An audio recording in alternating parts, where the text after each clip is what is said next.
ಹತ್ರನೂ ಸೇರ್ಸಲ್ಲ. ಬಂದ್ಯಮ್ಮ ಸರಸ್ವತಿ, ನಾನು ನಿನಗೋಸ್ಕರನೇ ಕಾಯ್ತಾ ಇದ್ದೆ. ಇವತ್ತು ನಾನು ಸ್ವಲ್ಪ ಬೇಗ ಮನೆಗೆ ಹೋಗಬೇಕಾಗಿತ್ತು. ಇದು ಅಜ್ಜಿ ತಾತಗೆ ನೀನು ಕೊಡ್ತೀಯೋ ಇಲ್ಲ ನಾನೇ ಕೊಟ್ಬಿಟ್ಟು ಹಾಗೆ ಮನೆಗೆ ಹೋಗ್ಲೋ?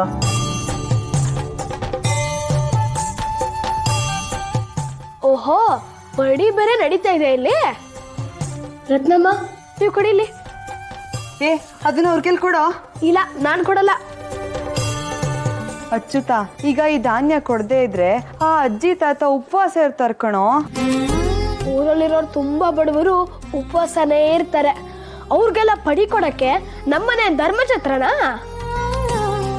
ಹಸ್ತವ್ರಿಗೆ ಊಟ ಹಾಕಕ್ಕೆ ಛತ್ರನೇ ಆಗ್ಬೇಕಾಗಿಲ್ಲ, ಮನ್ಸಿದ್ರೆ ಸಾಕು. ಅಜ್ಜಿ ತಾತನಿಗೆ ತುಂಬಾ ವಯಸ್ಸಾಗಿದೆ, ದುಡಿಯೋಕ್ಕಾಗಲ್ಲ. ದುಡ್ದು ತನ್ನಾಕೋರು ಯಾರು ಇಲ್ಲ. ಅಂಥವ್ರಿಗೆ ಊಟ ಹಾಕಿದ್ರೆ ಪುಣ್ಯ ಬರುತ್ತೆ ಕಣೋ. ಪುಣ್ಯ ಬರುತ್ತೋ ಇಲ್ವೋ, ಆದ್ರೆ ಮನೆ ಅಂತೂ ಹಾಳಾಗೋಗುತ್ತೆ ಈಗ ಕೊಡ್ತಾ ಇದ್ರೆ. ತಡಿ, ಅಮ್ಮ ಬರ್ಲಿ, ನಿನಗೆ ಮಾಡಿಸ್ತೀನಿ. ಅಚ್ಚುತ, ಅಸಹಾಯಕರ ಅನ್ನ ಕಿತ್ಕೊಳ್ಳೋದು ಮಹಾ ಪಾಪ ಕಣೋ. ಬೇರೆಯವ್ರನ್ನ ಕಿತ್ಕೊಳ್ಳೋದು ಮಹಾಪಾಪ, ಆದ್ರೆ ನಮ್ದನ್ನ ನಾವಿಟ್ಕೊಳ್ಳೋದು ಬುದ್ಧಿವಂತಿಕೆ. ಅಚ್ಚುತ, ನಿಂತ್ಕೊಳ್ಳೋ. ಆ ವೆಂಕಟನಾಥನನ್ನ ಮಠದಿಂದ ಆಚೆ ತಳ್ಳೋದಕ್ಕೆ ಅಲ್ಲ ಆಚಾರ್ಯರೇ, ಆ ವರ್ಗದವ್ರನ್ನ ಮಠದ ಅಂಗಳಕ್ಕೆ ಬಿಡೋದೇ ಅಪಚಾರ.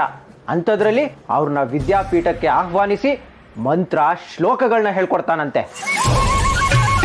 ಈ ವಿಚಾರನ ಗುರುಗಳ ಗಮನಕ್ಕೆ ತಂದು ಆ ವೆಂಕಟನಾಥನನ್ನ ಮಠಕ್ಕೆ ಕಾಲು ಹಿಡ್ದಿರೋ ಹಾಗೆ ಮಾಡದೇ ಇದ್ರೆ ನನ್ನ ಹೆಸರು ಹೋಗೇಂದ್ರ, ಶಪಥ ಗಿಪಥ ಮಾಡಬೇಡ. ಯಾಕೆ ಆಚಾರ್ಯರೇ, ನನ್ನ ಮಾತಿನ ಮೇಲೆ ನಂಬಿಕೆ ಇಲ್ವಾ ನಿಮ್ಗೆ? ನಿನ್ನ ಮಾತಿನ ಮೇಲೆ ನಂಬಿಕೆ ಇದೆ, ಆದ್ರೆ ಈ ದೂರ ತಂದನಲ್ಲ ಅವನ ಮಾತಿನ ಮೇಲೆ ನಂಬಿಕೆ ಇಲ್ಲ. ಅಂದ್ರೆ ಅವನು ಮಕ್ಕಳಿಗೆ ಪಾಠ ಹೇಳ್ಕೊಡ್ತೀನಿ ಬನ್ನಿ ಅಂತ ಕರೆದಿದ್ದೇನೋ ನಿಜ, ಆದ್ರೆ ಮಕ್ಕಳೇ ಬರದೆ ಓಡಿ ಹೋದ್ರಲ್ಲ. ಮತ್ತೆ ಬರ್ಬೋದಲ್ಲ, ಅವ್ರು ಬಂದಾಗ ಇವನ್ ಪಾಠ ಮಾಡಬಹುದು. ಅವರು ಮತ್ತೆ ಬಂದೇ ಬರ್ತಾರೆ ಆಚಾರ್ಯರೇ. ಅಷ್ಟು ಕಡಾಖಂಡಿತವಾಗಿ ಹೇಗೆ ಹೇಳ್ತೀಯ? ಮನುಷ್ಯರಿಗೆ ಒಂದು ವಿಷಯದ ಬಗ್ಗೆ ಕುತೂಹಲ ಬಂತು ಅಂದ್ರೆ ಅದು ತಣಿಯೋವರೆಗೂ ಅವ್ರು ಪದೇ ಪದೇ ಪ್ರಯತ್ನ ಮಾಡ್ತಾನೆ ಇರ್ತಾರೆ.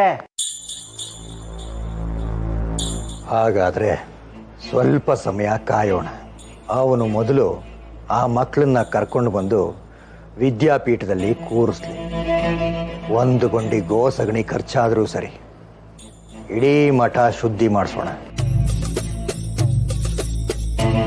ಅವನನ್ನ ಸಾಕ್ಷಿ ಸಮೇತ ಹಿಡಿದ್ರೆ ಮಠದಿಂದ ಬಹಿಷ್ಕರಿಸೋದು ಇಷ್ಟು ಸುಲಭ. ಚಿಟ್ಕೆ ಹೊಡೆದಷ್ಟು ಸುಲಭ ಅಂದ್ರೆ ಭಲೆ ಆಚಾರ್ಯರೇ, ಸರಿಯಾಗಿ ಹೇಳಿದ್ರಿ. ಅವನು ತಪ್ಪಿಸ್ಕೊಳ್ಳೇಬಾರ್ದು. ಈಗಾಗ್ಲೇ ಅವ್ರ ಅಣ್ಣ ಗುರುರಾಜನಿಗೆ ಪಾರು ಪತ್ತೇದಾರಿಕೆ ಬಿಟ್ಕೊಡ್ಬೇಕು ಅಂತ ಆಗ್ಲೇ ಪತ್ರ ಕಳಿಸಿದಾಗಿದೆ. ಇಲ್ಲಿಂದ ಇವನು, ಅಲ್ಲಿಂದ ಅವನು, ಇಬ್ರು ಒಂದೇ ಸಾರ್ತಿ ಉಚ್ಚಾಟನೆ ಆಗ್ಬೇಕು. ಒಂದು ವೇಳೆ ಆ ಮಕ್ಕಳು ಮಠಕ್ಕೆ ಬರದೇ ಹೋದ್ರೆ ಇವನನ್ನ ಇಲ್ಲಿಂದ ಉಚ್ಚಾಟನೆ ಮಾಡೋದಾದ್ರೂ ಹೇಗೆ? ಅದಕ್ಕೂ ನನ್ನ ಹತ್ರ ಒಂದು ತಂತ್ರ ಇದೆ. ಏನದು? ಚಂಡ, ಪ್ರಚಂಡ.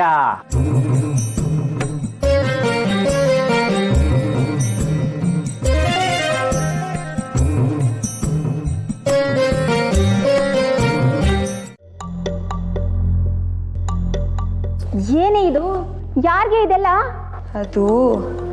ಅದು ಮೇಲಿನ ಬೀದಿಲಿ ಅಜ್ಜಿ ತಾತ ಇದ್ದಾರೆ. ಅವರಿಗೆ ತುಂಬ ವಯಸ್ಸಾಗಿದೆ.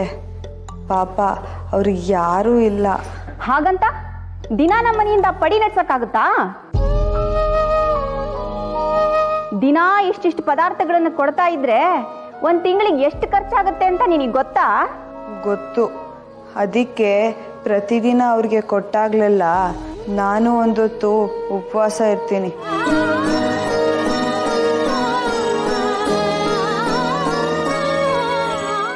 ಏನು ಉಪವಾಸ ಇರ್ತೀಯ?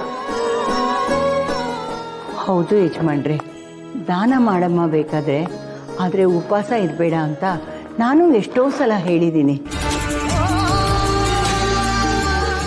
ಅದಕ್ಕವಳು, ನಾ ದುಡ್ದಿದ್ರಲ್ಲಿ ನನಗೆ ದಾನ ಮಾಡೋ ಅಧಿಕಾರ ಇರುತ್ತೆ, ಆದರೆ ಇದು ನಾ ದುಡ್ದಿದ್ದಲ್ಲ ನಮ್ಮ ಅಪ್ಪ ದುಡ್ದಿದ್ದು ಅಂತ ಹೇಳಿದ್ಲು.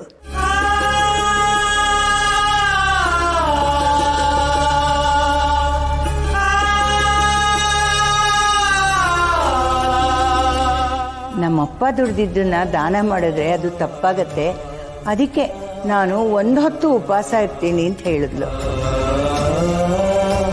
ನನ್ನ ಪಾಲಿನ ಆಹಾರನ ದಾನ ಮಾಡಿದ್ರೆ ತಪ್ಪೇನಿಲ್ಲ ಅಲ್ವಾ ಅಂತ ಕೇಳಿದ್ಲು. ಅದಕ್ಕೆ ಅವಳು ದಾನ ಮಾಡ್ತಾ ಇದ್ದಾಳೆ.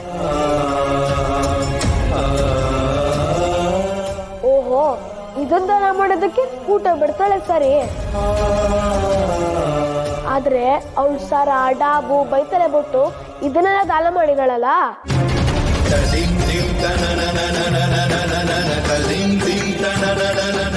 ಅದಕ್ಕೇನ್ ಬಿಡ್ತಾಳೆ ಅಂತ ಕೇಳಮ್ಮ. ಏಯ್ ಬಾಯಿ ಮುಚ್ಕೊಂಡು ಸುಮ್ಮನಿರೋ. ಅಮ್ಮ, ನನ್ನ ಗೆಳತಿ ಮದುವೆಗೆ ಹೋಗಿದ್ದೆ, ಉಡುಗೊರೆ ಕೊಡಬೇಕಾಗಿತ್ತು. ತುಂಬ ಬಡವರು, ಅವ್ರಿಗೆ ಸಹಾಯ ಆಗುತ್ತೆ ಅಂತ ಕೊಟ್ಟು ಬಂದೆ.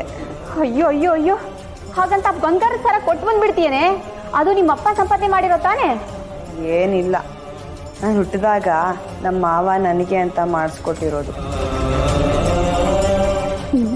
ನೋಡಿದ್ರಾ ಮಾತಿಗೆ ಮಾತು ಹೇಗೆ ಜೋಡಿಸ್ತಾಳೆ ಅಂತ. ಇವಳು ಹೋದ ಮನೇಲೂ ಹೀಗೆ ದಾನ ಮಾಡ್ತಾ ಇದ್ರೆ ಇವಳನ್ನ ಜುಟ್ಟು ಹಿಡ್ಕೊಂಡು ತಗೊಂಬಂದು ತವ್ರ ಮನೆಗೆ ಬಿಟ್ಟು ಹೋಗ್ತಾರಷ್ಟೇ. ಲಕ್ಷ್ಮಿ, ಈಗಿನ ಕಾಲದಲ್ಲಿ ಮಕ್ಕಳಿಗೆ ದಾನ ಧರ್ಮದ ಬುದ್ಧಿ ಬರೋದೇ ಅಪರೂಪ. ಅಂಥದ್ರಲ್ಲಿ ನಮ್ಮ ಮಗಳಿಗೆ ಕಷ್ಟದಲ್ಲಿರೋರಿಗೆ ಕರುಣೆ ತೋರಿಸೋ ಬುದ್ಧಿ ಇದೆಯಲ್ಲ, ಅದಕ್ಕೆ ನಾವು ಹೆಮ್ಮೆ ಪಡಬೇಕು.